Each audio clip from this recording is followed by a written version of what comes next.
Y hoy continuamos con la predicación expositiva de Primera de Juan, una carta que nos enseña que conocer a Dios es amar a Dios. Ya hemos visto de Primera de Juan la primera parte, Dios es luz, capítulos 1 y 2, y estamos finalizando la segunda parte, finalizando la carta Dios es amor, capítulos 3 al 5. En el capítulo 5 tenemos 4 aspectos: Cristo, el amor de Dios, que ya vimos, y estamos hoy finalizando el segundo aspecto, Cristo, el testimonio de Dios. De este testimonio de Dios en Cristo ya aprendimos que es espiritual, que es congruente, que es superior y que es divino. Hoy vamos a cubrir los últimos 2 puntos de este segundo aspecto. Así que les ruego el favor, los que quieran colocarse de pie, me acompañan a la lectura altifonal de la palabra de Dios, los que quieran sentaditos también, no hay problema. Dice la palabra de Dios, Primera de Juan 5, 6 al 12. Este es el que vino mediante agua y sangre, Jesucristo, no solo con agua, sino con agua y con sangre. Y el Espíritu es el que da testimonio, porque el Espíritu es la verdad. Porque 3 son los que dan testimonio: el Espíritu, el agua y la sangre, y los 3 concuerdan. Si recibimos el testimonio de los hombres, mayor es el testimonio de Dios, porque este es el testimonio de Dios, que Él ha dado testimonio acerca de su Hijo. El que cree en el Hijo de Dios tiene el testimonio en sí mismo. El que no cree a Dios ha hecho a Dios mentiroso, porque no ha creído en el testimonio que Dios ha dado respecto a su Hijo. Y el testimonio es este, que Dios nos ha dado vida eterna, y esta vida está en su Hijo. El que tiene al Hijo tiene la vida, y el que no tiene al Hijo de Dios no tiene la vida. Señor, te damos gracias por tu palabra, gracias por tu amor y misericordia, gracias por tu testimonio. Mejor testimonio, máximo testimonio no puede haber que el del Señor Jesucristo, mostrando toda tu gloria y toda tu verdad. Te pido que bendigas este mensaje para que tu gracia y misericordia edifique a los hermanos, nos exhorte, nos animes, Señor, a seguir tu voluntad fielmente a través del poder de tu Espíritu Santo. Te pido también salvación para aquellas personas que todavía hoy no han entendido su condenación segura, y que tú has dado provisión para esa condenación a través del sacrificio eterno de nuestro Señor Jesucristo. Que sea un testimonio de tu Espíritu Santo llevando a convicción de pecado, justicia y juicio a aquellas personas que no te conocen todavía como el Señor y Salvador de sus almas. Lo pido y suplico todo esto en los méritos de Cristo, dándote gracias. Amén. Podemos sentarnos. Un pequeño resumen de lo que hemos visto hasta el momento en esta porción del testimonio de Primera de Juan 5, de 6 al 12.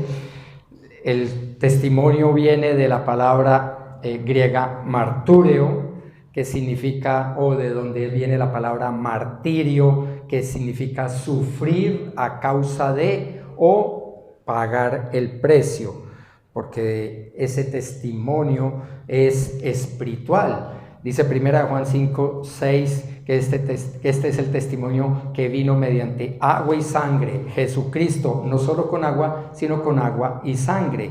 Y cuando los soldados comprobaron la muerte del Señor, en Juan 19:34 dice: pero uno de los soldados le traspasó el costado con una lanza, y al momento salió sangre y agua, como testimonio de su muerte. Ese testimonio es espiritual porque es el Espíritu Santo quien da ese testimonio, y estos elementos, la sangre y el agua, fluyeron del cuerpo del Señor, atestiguando la realidad de su muerte física, y sus heridas confirmaron después a sus discípulos la contundente realidad de su resurrección corporal.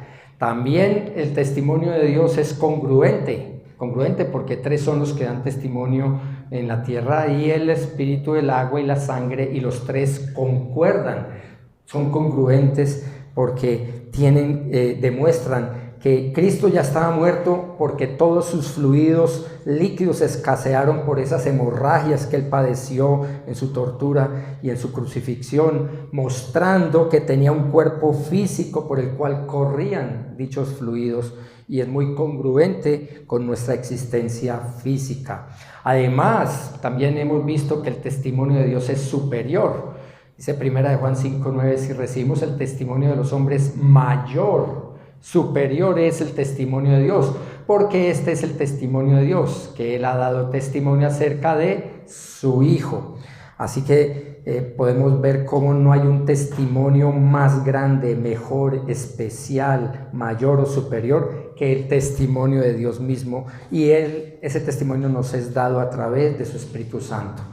Pero también vimos la semana pasada que el testimonio de Dios es divino, dice 1 Juan 5:10, que el que cree en el Hijo de Dios tiene el testimonio en sí mismo. El que no cree a Dios ha hecho a Dios mentiroso, porque no ha creído en el testimonio que Dios es divino, porque Dios ha dado ese testimonio respecto a su Hijo.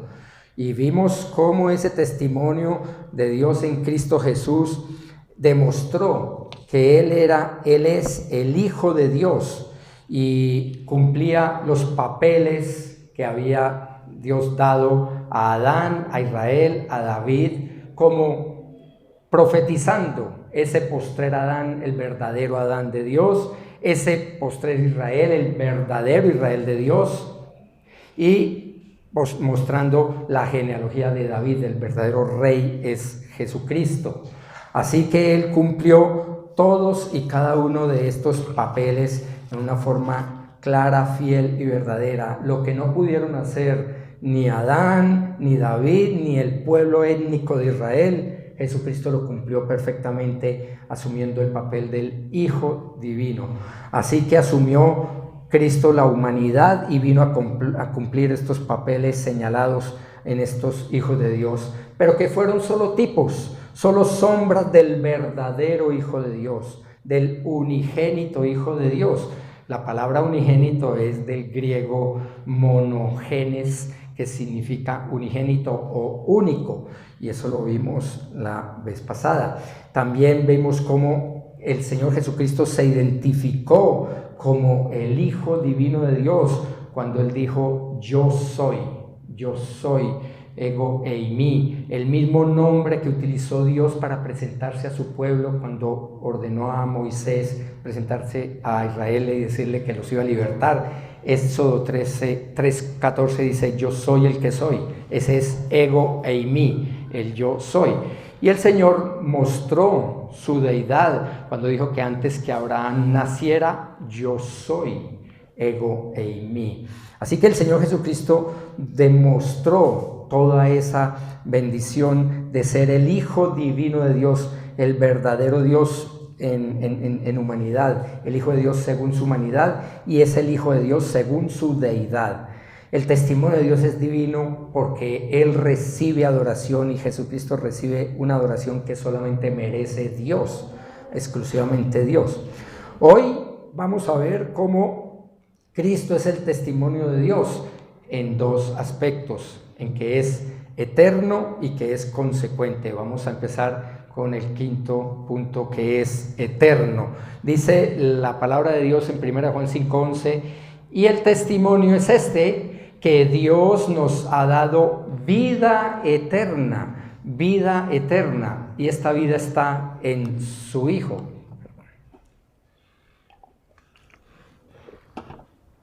Así que aquí tendríamos que preguntarnos qué está diciendo el Señor en realidad con esta frase, con este versículo. Lo que Él está diciendo es algo así parafraseado, es: el testimonio de Dios es este: nos ha dado el regalo divino de la vida eterna que está en su Hijo divino, nuestro Señor Jesucristo. Esa es más o menos la idea concreta de este pasaje. Pero fijémonos que aquí tendríamos que preguntarnos: ¿quién podría dudar de la benignidad de Dios siendo que su testimonio divino señala una inigualable gracia y misericordia. El mismo Dios que se hace visible cuando se presenta en forma humana en Cristo Jesús. ¿Quién podría dudar de ese testimonio? Nadie. En absoluto nadie debería dudar de semejante acto y gracia de amor de nuestro Creador por sus criaturas. Pero entonces, ¿cuál ha sido la tajante respuesta de esta insolente humanidad?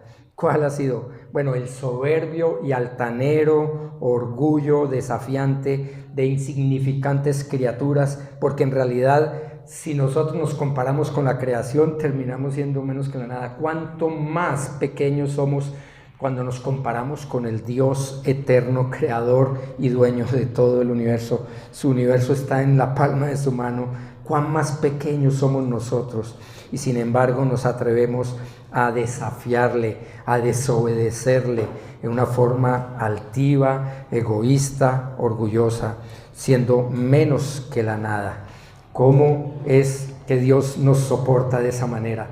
Lo más increíble es que, muy a pesar de que Dios ya conocía desde antes de nuestra existencia, de nuestra creación, esa perversidad y esa depravada maldad nuestra contra Él y contra su maravilloso Dios, Hijo, el amor eterno encarnado en el Señor. Él ya conocía, ya sabía que le íbamos a humillar, que le íbamos a escarnecer, que le íbamos a asesinar, crucificándole a su amadísimo Hijo eterno. Tan solo que por su infinita compasión que tuvo para con nosotros, sus soberanamente hijos escogidos, entonces Dios decidió por sola gracia y misericordia darnos esa vida eterna. Es decir, Él decidió darnos a su Hijo Jesucristo, porque el Señor Jesucristo es la vida eterna. Esa vida eterna está en su Hijo. Dice, y Él nos ha dado vida eterna en el versículo 11, y esta vida está en su Hijo. Nuestro Señor Jesucristo es la vida eterna. Por eso es esencial que entendamos que Dios Padre es la vida eterna, Dios Hijo es también la vida eterna, y Dios Espíritu Santo también es la vida eterna.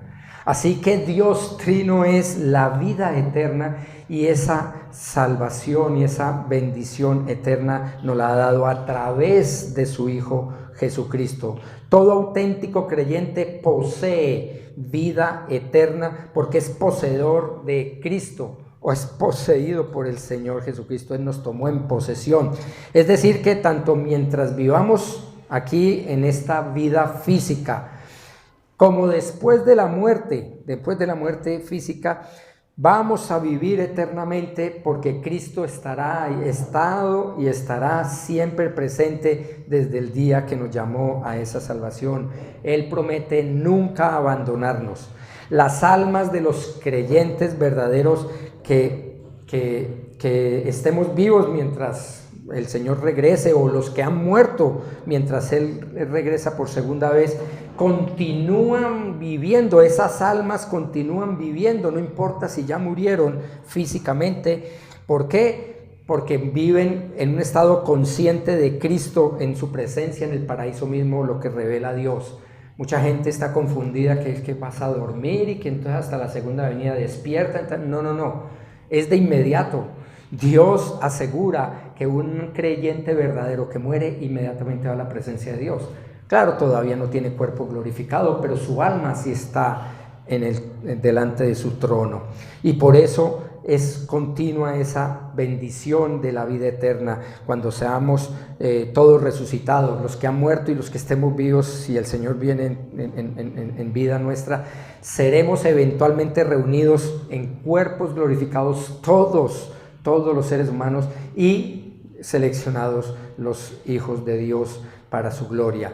Dice Daniel 12 en el Antiguo Testamento, este es el Apocalipsis del Antiguo Testamento. Daniel 12 dice en el versículo 2, y muchos de los que duermen en el polvo de la tierra despertarán. Ya se desintegraron, ya están hechos polvo. Dice, unos para la vida eterna y otros para la ignominia, esa es la condenación, para el desprecio eterno. Todos vamos a resucitar un día. buenos y malos. Esa es una gracia común de Dios, pero unos van a resucitar para recibir su condenación merecida y otros la salvación inmerecida. Esto vamos a tenerlo presente el día que Dios nos llame a vida, cuando venga en su segunda venida, cuando nos llame a juicio. Este versículo es una predicción clara de la resurrección corporal de todos los piadosos y de todos los impíos para el juicio final, mostrando el abierto contraste de los diferentes destinos que van a tener los creyentes, opuesto totalmente al destino de los incrédulos. Esto es lo que hace que la perseverancia en tiempos de gran persecución valga la pena pagar el precio que sea.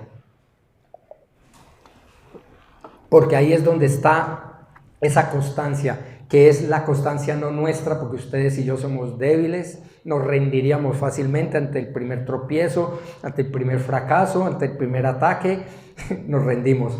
Pero es Dios el que nos da su poder, su convicción, su vida para darnos ese aliento y ahora sí poder resistir, poder pagar el precio que sea. Por eso es lo que Dios hace en nosotros, es perseverar hasta el fin. El que persevere hasta el fin será salvo, dice Mateo 24. Y por eso es que perseverar no significa lo que yo haga. Es que perseverar es que el que sea preservado por Dios hasta el fin, seremos salvos. Por eso esto es lo que hace que valga la pena ese martirio, ese martureo o testimonio, un testimonio aún doloroso cuando sea necesario darlo. Entendemos, hermanos, que despertaremos, o sea que resucitaremos un día para Cristo Jesús, que es la vida eterna, en plenitud de gozo, de alabanza, de bendición, de gloria. Pero entendemos también, hermanos, que desde ya, aquí, ahora, en esta vida, podemos empezar a disfrutar esos anticipos de la vida eterna en Cristo a través de una comunión con Él en obediencia a su palabra, en obediencia a su voluntad y en gracia de obediencia al testimonio escritural de Dios. Entendemos que desde ya, desde ahora, podemos estar disfrutando de la vida eterna. Por eso es que el testimonio de Dios es eterno, porque testifica de su Hijo amado, quien es la vida eterna. Dice Mateo 19:16, cuando el joven rico se acercó al Señor, dice, y aquí se le acercó uno y dijo, Maestro, ¿qué bien haré para obtener? Él creía que podía ganar, que podía cosechar la vida eterna. ¿Qué tengo que hacer para ganar esa vida eterna? Y más adelante el Señor le responde en Mateo 19:21. Jesús le dijo, si quieres ser perfecto, tener vida eterna, el único perfecto es Cristo, ve y vende lo que posees y da a los pobres y tendrás tesoro en los cielos, y ven y sígueme. ¿Por qué? Porque Él es la vida eterna. Ahí está claro que este joven no entendía todavía quién era el Señor Jesucristo. Este joven rico creyó que podía obtener la vida eterna a través de sus obras, a través de cumplir, porque él mismo testificó que ya había cumplido todos los mandamientos, etcétera, y que todos los aspectos de la ley ya estaban cumplidos según él, según su perspectiva.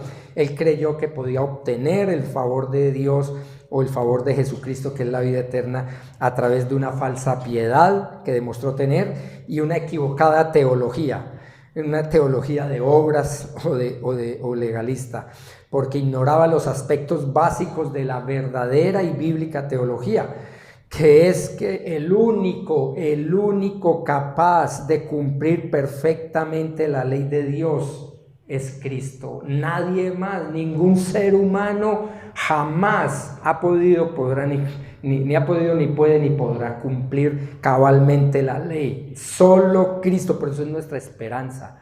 Nosotros cumplimos la ley, pero en Cristo, no en nosotros. Y en segundo lugar, que esa vida eterna en Cristo se recibe únicamente por gracia, por medio de la fe en el Evangelio del Señor. algo que ignoraba completamente este joven. Por tanto, en contexto, esta expresión de la vida eterna equivale a entrar en el reino de Dios, porque más adelante en la misma conversación dice Mateo 19:24, dice: y otra vez os digo que es más fácil que un camello pase por el ojo de una aguja que un rico entre en el reino de Dios, la vida eterna. Ahí está. El joven se fue triste porque era muy rico y no quería desprenderse de sus posesiones materiales, de sus riquezas. Estaba su esperanza afincada en estas cosas pasajeras, y entonces dice: qué difícil es que un rico entre en el reino de Dios, implicando que no quería soltar, no quería desprenderse de las cosas materiales. Y por supuesto, también podemos ver que la vida eterna significa salvación eterna, porque en el 25 enseguida dice el Señor: al oír esto los discípulos, la palabra de Dios dice, al oír esto los discípulos estaban llenos de asombro y decían: entonces, ¿quién podrá salvarse? Por eso la vida eterna es ese reino de Dios. La vida eterna es esa salvación. La vida eterna es Jesucristo, el testimonio de Dios que es eterno, porque es imposible para los seres humanos alcanzar la vida eterna, o sea, alcanzar a Cristo por nuestros propios medios, a menos que sea dada por el Padre, que nos dé al Señor Jesucristo. Por eso en Juan 3:16 dice la palabra de Dios: porque de tal manera amó Dios al mundo, que dio a su Hijo unigénito, para que todo aquel que cree en Él no se pierda, mas tenga vida eterna. Tener al Señor Jesucristo es tener la vida eterna. Algunos han insistido en que Dios envió a su Hijo para morir con el propósito de hacer la salvación posible para todas las personas sin excepción alguna. Eso se llama universalismo. Y eso es antibíblico, porque Dios mismo desecha ese universalismo. Todos somos hijos de Dios. Dios es amor, a nadie va a condenar. No, eso Dios al final se conmueve y no condena a nadie porque Él es amor. Y no entienden la salvación en Cristo. Jesucristo, sin embargo, deja en claro que esa salvación es para aquellos que el Padre le ha dado, y no es una mera posibilidad, sino una certeza absoluta. Por eso yo estoy seguro de mi salvación eterna, no por mí, sino por lo que Dios dice, porque Dios me da la fe, el Espíritu Santo y su palabra, para saber que somos hijos de Dios. Y eso lo hemos vivido cada uno de nosotros en nuestra experiencia personal. A todos aquellos a quienes Dios ha escogido, vendremos a Cristo, quienes hemos entregado nuestra vida para Él, porque Él ya entregó su vida por sus ovejas, y no por aquellos que se van a condenar. Por eso Juan 17:9 dice que yo ruego por ellos, no ruego por el mundo. Y esto porque mucha gente dice: mire, Dios amó el mundo. No. En el contexto está hablando a las personas salvas o escogidas de todas partes de la geografía terrestre, o sea, del mundo entero. Porque dice Juan 17:9 que Él ruega no por el mundo, sino por los que Él le han sido dados por el Padre, porque tuyos son, dice el Señor. Así que aquí queremos entender que la palabra de Dios, cuando recalca al mundo, que de tal manera amó Dios al mundo, es la acción salvadora de Cristo, que no está limitada ni en el tiempo, ni en un lugar, ni en un pueblo, como creíamos muchas veces que era solamente el pueblo escogido de Dios, los judíos, el pueblo étnico de Israel. No. Y entonces la gente creía que tenía que judaizarse, tenía que circuncidarse, tenía que guardar el sábado, tenía que guardar leyes dietarias, y etcétera, y ceremonias y todas esas cosas, cuando el nuevo pacto rompió todo ese esquema y se da una nueva visión, un nuevo pacto, el Nuevo Testamento. Así que Dios, en su gracia y en su misericordia, nos da una bendición de poder tener una elección de todas partes del mundo, sin importar ni la época, ni las etnias a las que pertenezcamos, ni el país, ni nada. Además que el Evangelio de Juan a menudo usa esa palabra, el mundo, es en oposición a Dios. Y tengo aquí un ejemplo, dice Juan 15, 18 y 19, dice: si el mundo os odia, o sea que nosotros no somos muy queridos del mundo, sabéis que me ha odiado a mí antes que a vosotros. Si fuerais del mundo, si perteneciéramos a este mundo, el mundo amaría lo suyo, pero como no soy del mundo, sino que yo os escogí de entre el mundo, nos rescató de entre el mundo, por eso el mundo os odia. Así que la maravilla del amor de Dios es desplegada en la indignidad del objeto. Nosotros somos indignos, no merecemos salvación, no merecemos su amor, pero Él lo quiso hacer. Y por eso es lo maravilloso cuando nos preguntamos a diario: ¿por qué yo? ¿Por qué yo? Es sorprendente, como decía la canción, es que no comprendemos qué misterio tan grande. ¿Quiénes somos nosotros para haber sido escogidos por Él? Porque somos indignos, pecadores y culpables, merecíamos era la condenación y el infierno eterno. Aquellos que no reciben el pago que Dios ha dado, que ha provisto en Cristo, van a perecer. Sigue siendo cierto que cualquiera que cree en Cristo de corazón no será separado de ese amor y de esa misericordia de Dios, sino que vivirá la vida eterna en la presencia de la gloria de Dios para siempre, porque es su promesa. Y eso no es otra cosa que vivir en la presencia del Señor Jesucristo. Vivir la vida eterna es vivir en la presencia del Señor.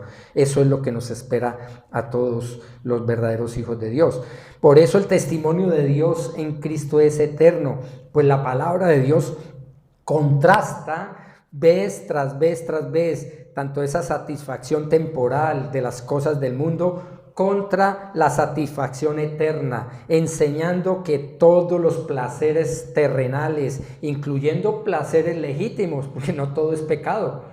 Yo también puedo tener placeres legítimos, y como comer, como dormir, etcétera. O sea, todo esto es pasajero.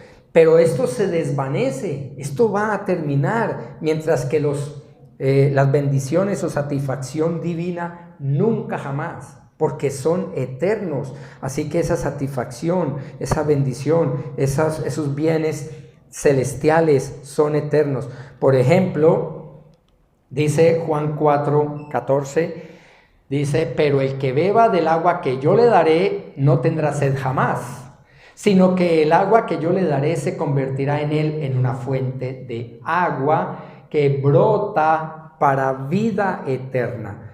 El Señor expresa aquí el origen divino de su bendición, pero además, cuando dice que brota, indica que es un producto de gran abundancia, su gran abundancia. Él da generosamente esa satisfacción. Además que es de duración interminable, porque es para vida eterna. Se refiere aquí el Señor al Espíritu Santo de Dios que iban a recibir los creyentes y que recibimos los reales convertidos en Cristo, porque Él es también la vida eterna. Y por eso en Juan 7, 38 y 39 dice: el que cree en mí, como ha dicho la Escritura, conforme a la Biblia, conforme a la palabra de Dios. Dios dice que el que cree en Él, quien que ama a Cristo, le obedece. Por eso tiene que ser escritural. Quien cree en mí, como ha dicho la Escritura, de lo más profundo de su ser brotarán ríos de agua viva.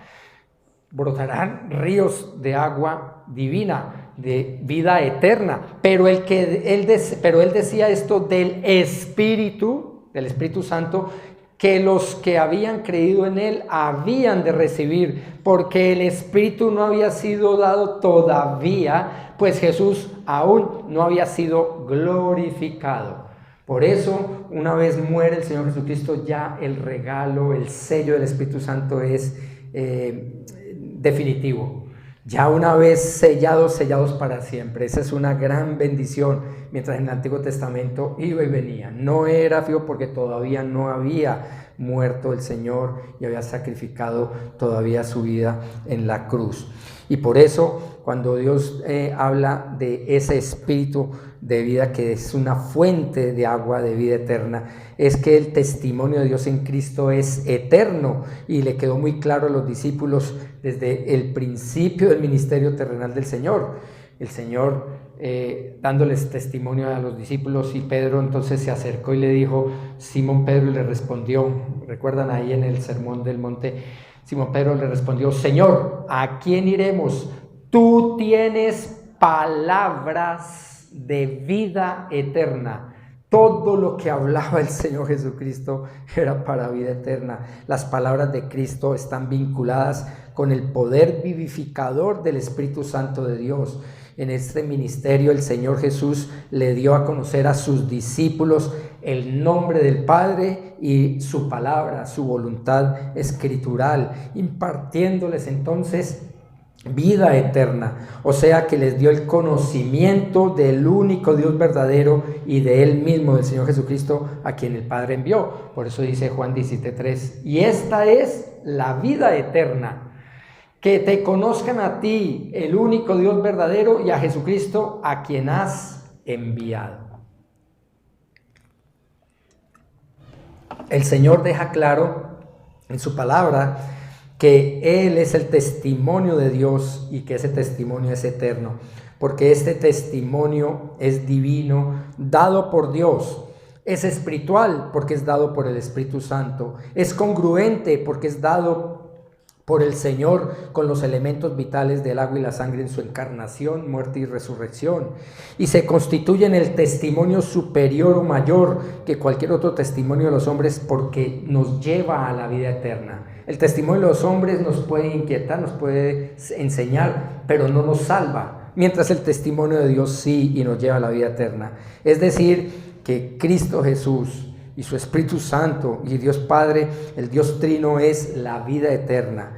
Hermanos, yo les pregunto, ¿conocemos al único Dios verdadero como se revela realmente en las Escrituras? ¿Entendemos que el Dios Trino Todopoderoso es la vida eterna? Es decir, que Dios Padre es la vida eterna, que Dios Hijo es la vida eterna, que el Espíritu Santo es la vida eterna. Somos conscientes de que Dios Padre eterno envió a su amado Hijo eterno para sellarnos con su Espíritu Santo eterno, para así poder tener su vida eterna en Cristo Jesús. Somos realmente agradecidos con Dios por todo el tiempo que nos ha dado, esperado para nuestra salvación, por tan semejante regalo, tan infinitamente valioso, y ser igualmente un regalo eterno. Le agradecemos al Señor semejante bondad.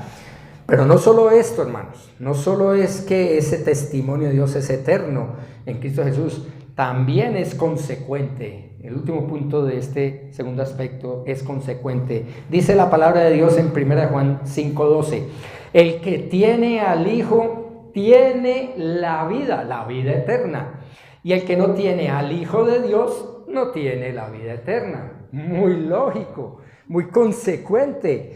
Cristo es el testimonio de Dios, y por supuesto también es un testimonio lógico, muy razonable, muy sensato, muy justo. Es decir, es completamente consecuente. Si el Señor Jesucristo es la vida eterna, por lógica, quien tiene al Hijo de Dios, entonces tiene la vida eterna. Eso es sencillo.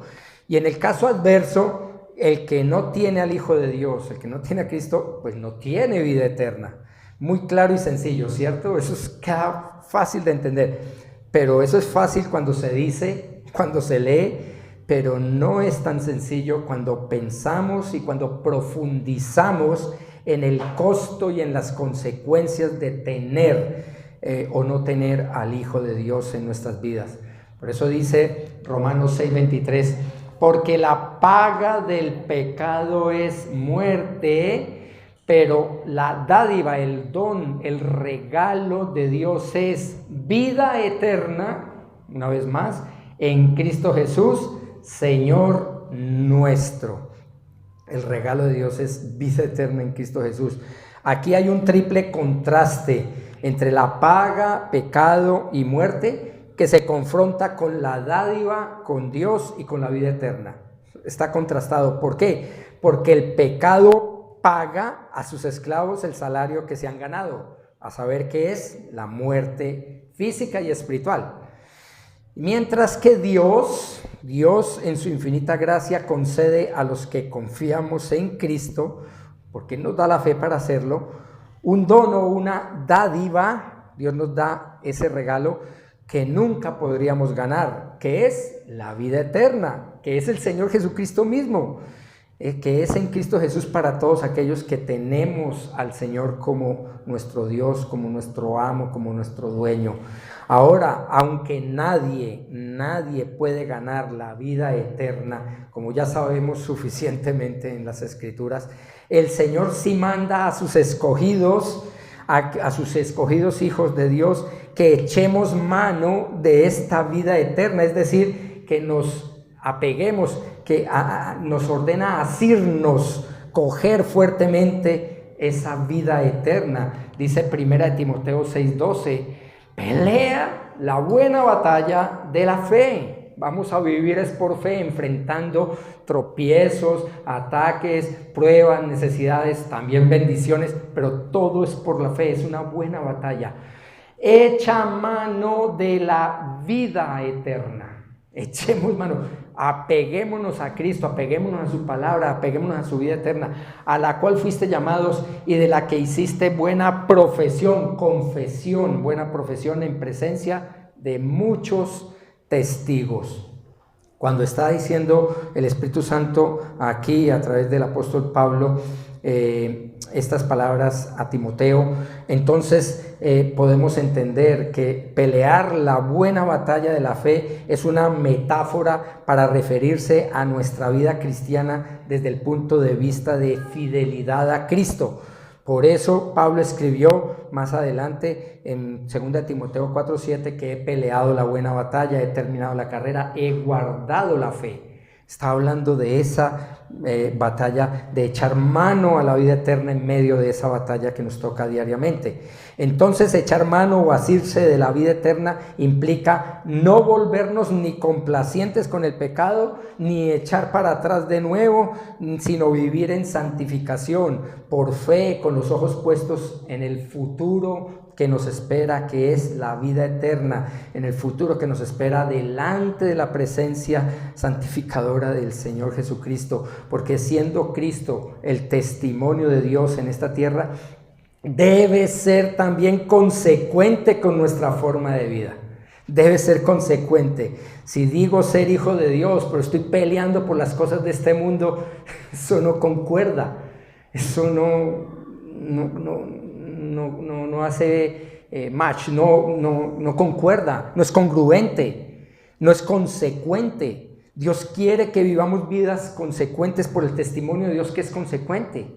Si ya sabemos que tenemos una vida eterna en Cristo, ¿por qué peleamos y luchamos y nos matamos y nos estropeamos de todas maneras por las cosas terrenales que van a pasar? Sí, necesitamos lo básico, no estoy diciendo que no tengamos cosas, pero no muramos por estas cosas.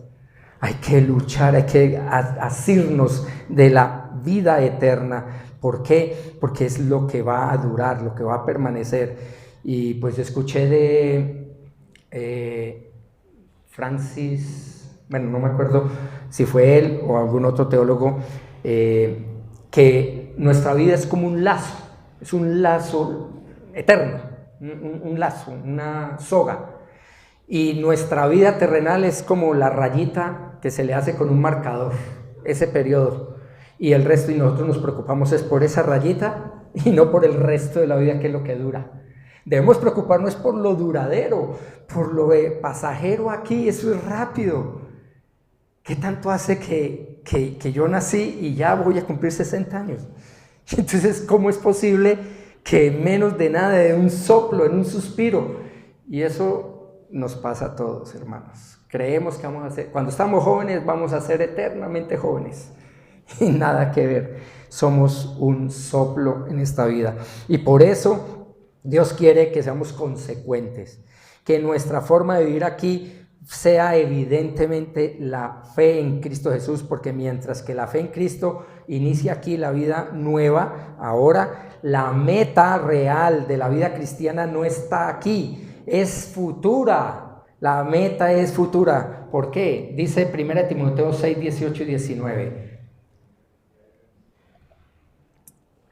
Dice la palabra de Dios: enséñales que hagan bien, que sean ricos en buenas obras, generosos y prontos para compartir, que nos desprendamos de las cosas con facilidad, acumulando para sí el tesoro de un buen fundamento. ¿Para qué? ¿Para esta vida? No, para el futuro, para que puedan echar mano de lo que en verdad es vida eterna. Por eso echemos mano al Señor Jesucristo, a su voluntad, a su palabra, para que podamos tener esos tesoros. El mismo Señor Jesucristo en su Sermón del Monte afirmó en Mateo 6:20: acumulados tesoros en los cielos, donde ni la polilla ni la herrumbre destruyen y donde ladrones no penetran ni roban. Porque el que tiene al Hijo de Dios tiene vida eterna en él, y la vida eterna será mucho mayor que todas las riquezas y deleites pasajeros de este mundo, tal cual como lo aprendió y lo predicó el mismo apóstol Pablo. El apóstol Pablo declaró antes de su muerte en Filipenses 3:8: y aún más, yo estimo como pérdida todas las cosas en vista del incomparable valor de conocer a Cristo Jesús, mi Señor, por quien lo he perdido todo y lo considero como basura a fin de ganar a Cristo. Él supo la verdad y la predicó y la vivió y murió por la causa del Señor. Él quiso alcanzar esa meta de glorificar al Señor, conformándose aquí en la tierra a su imagen y semejanza, para tener esa conformidad un día definitiva en el cielo.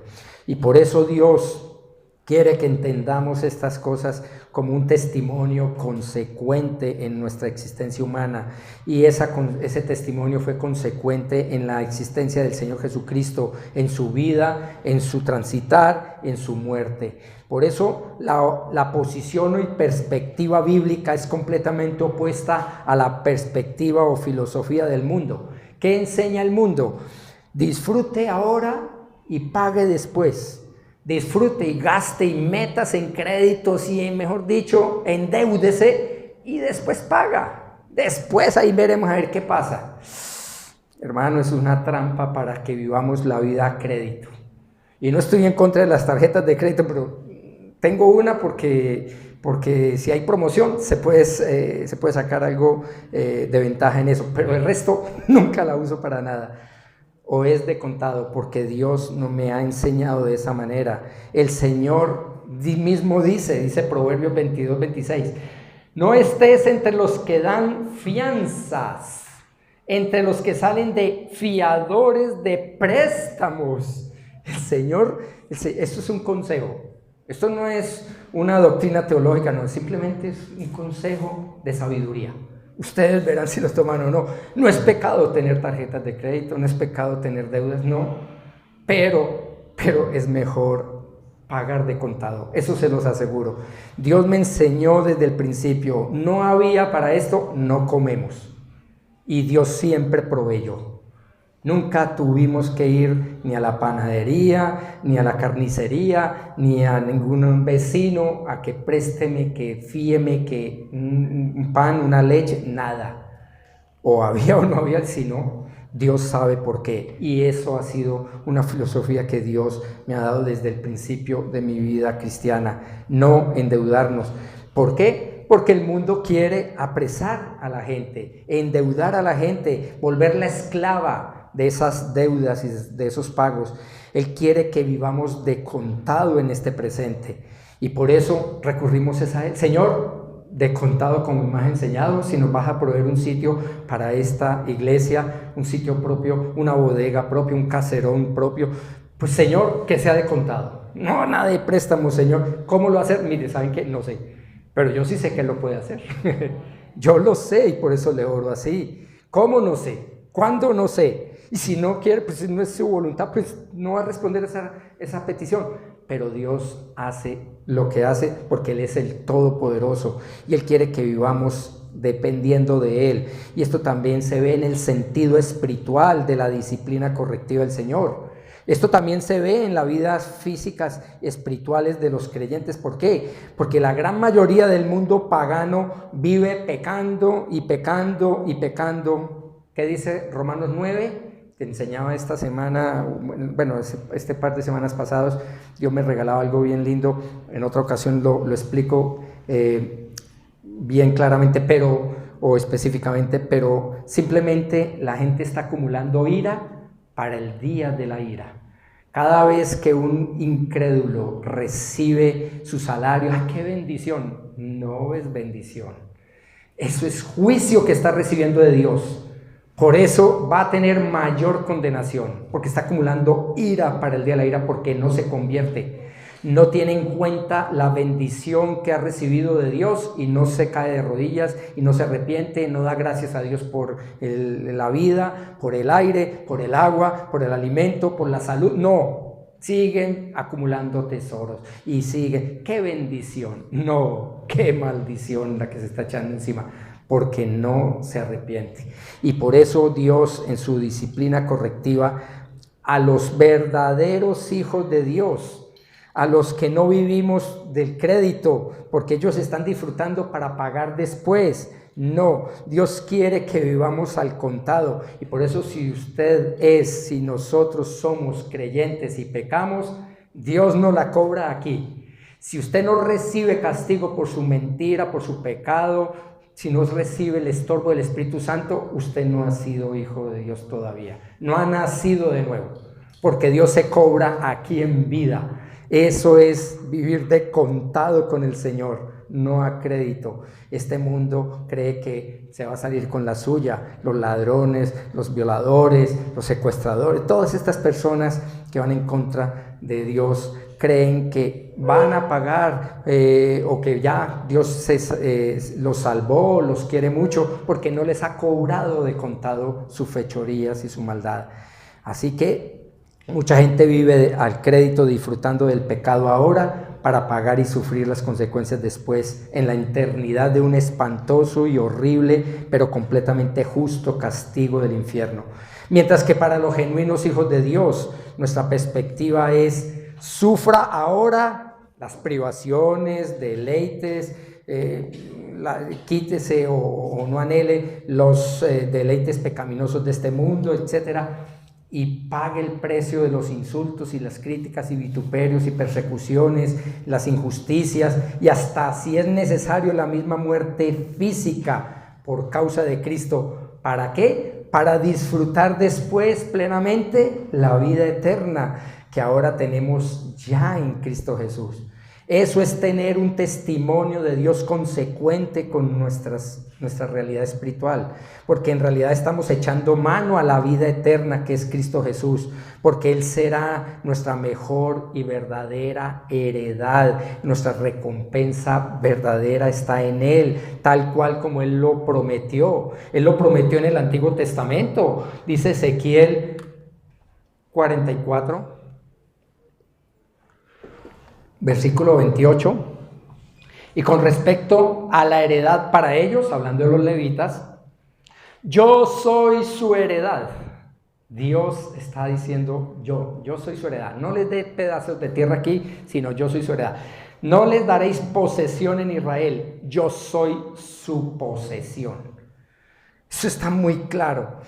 Hoy tenemos este mismo privilegio en Cristo Jesús que todos esos levitas, pues todos los genuinos hijos de Dios, nacidos por fe a través del Evangelio de Jesucristo, fuimos llamados a tener en Él vida eterna, porque Cristo es nuestra máxima, extraordinaria, preciosa heredad jamás posible. Por eso en Jesús tenemos toda la seguridad de una vida eterna, y entonces, por supuesto, vamos a refrendar, vamos a confirmar con nuestro testimonio de vida ese llamado a la salvación eterna, porque no es algo que nosotros escojamos, eso no fue algo que nosotros nos ganamos, no es algo que luchamos, no es algo que obtenemos como ese joven rico. No, es algo de lo cual Dios nos ha dado en forma sobrenatural, por gracia, no lo merecíamos. Por eso el testimonio de Dios es consecuente con la transformación en la visión y perspectiva terrenal nuestra a una visión y perspectiva celestial suya. Eso es lo que dice 2 de Timoteo 4:8. Dice, en el futuro, por eso habla de la vida eterna futura, me está reservada la corona de justicia que el Señor, el juez justo, me entregará en aquel día, el día del juicio. Y no solo a mí, sino también a todos los que aman su venida. No solo a mí, sino a todos los que aman su venida.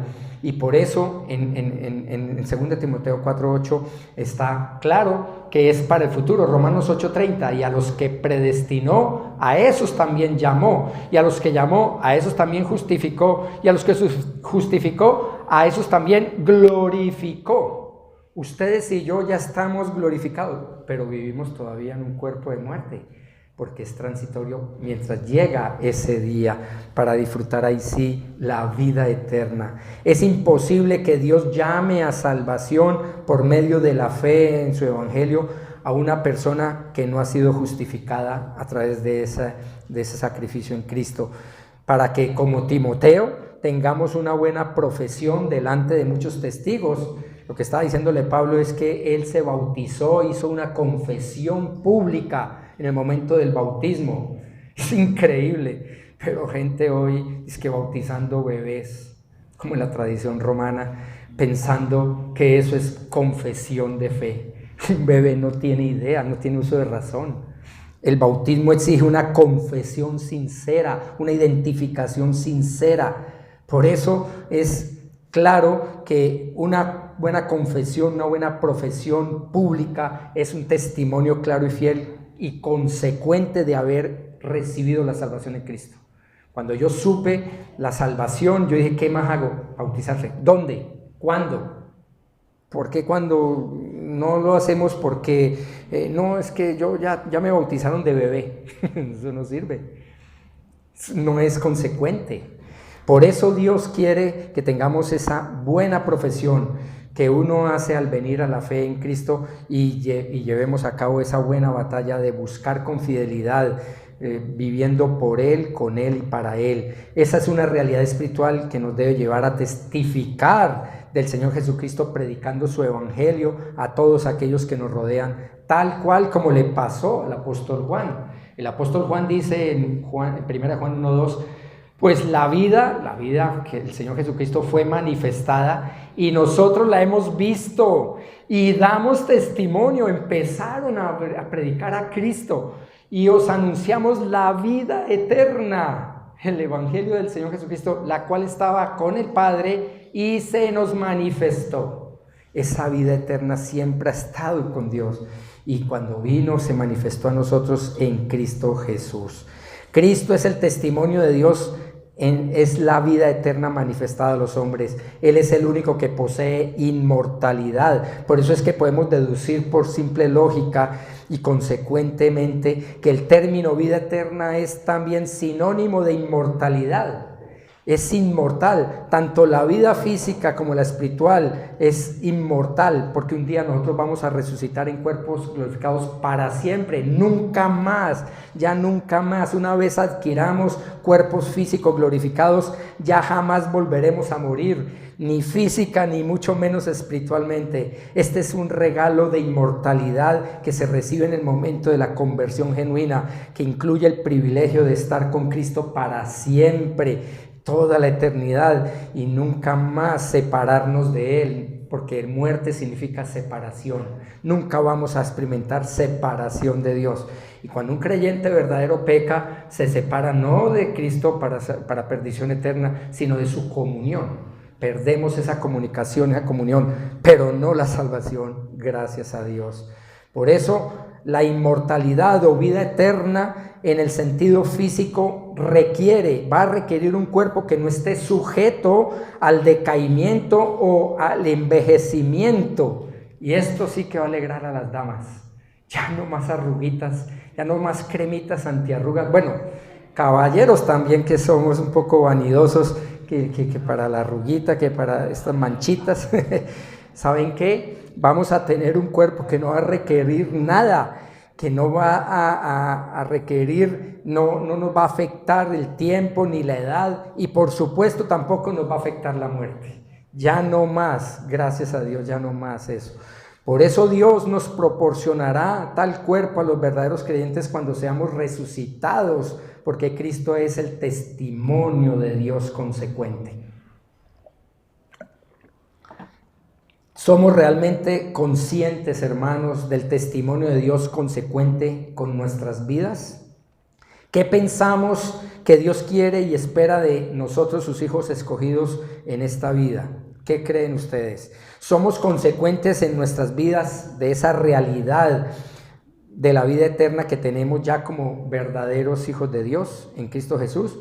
Entonces, ¿por qué vivimos tan preocupados y volcados a alcanzar nuestras metas y deseos como si en esta vida fuera lo más importante?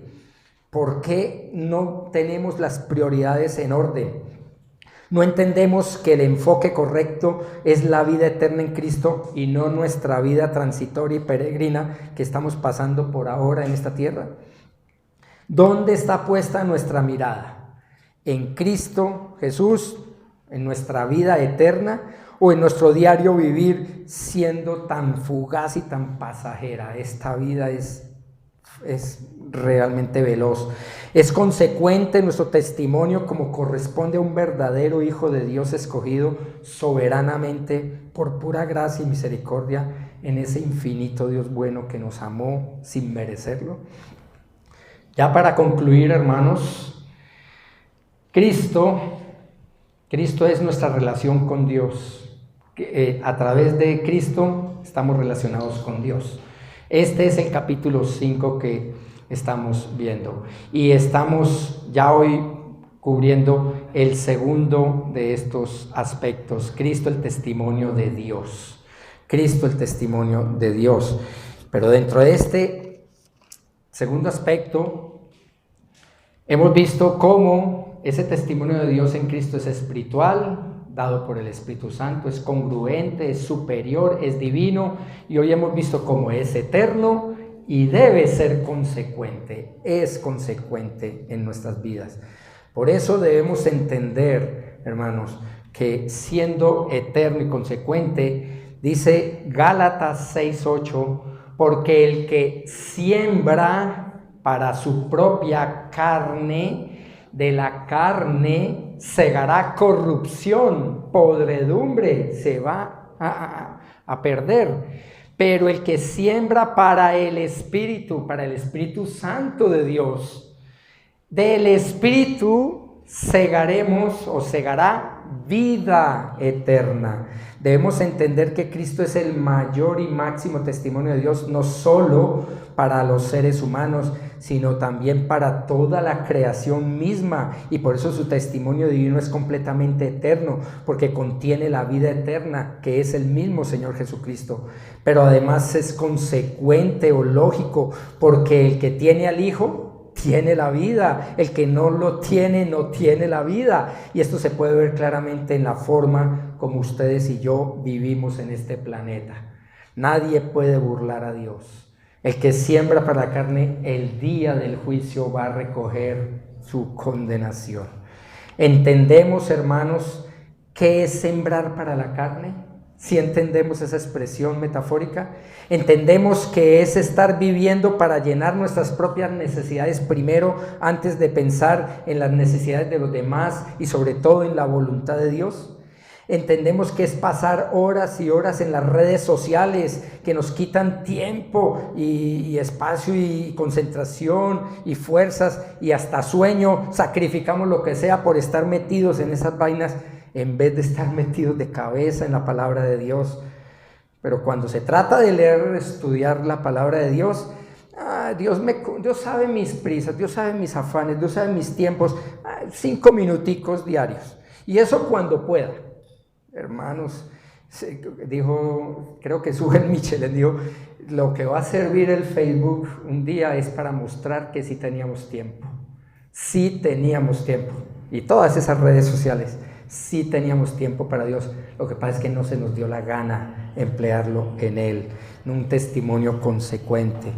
Somos, hermanos, de los que estamos sembrando para nuestra propia satisfacción, para suplir y cumplir todos nuestros más íntimos deseos y sueños, y conforme a la visión pagana de este mundo que está lleno de avaricia, de codicia material, y que lleva a todos los incrédulos a las tinieblas eternas del pecado y su consecuente condenación.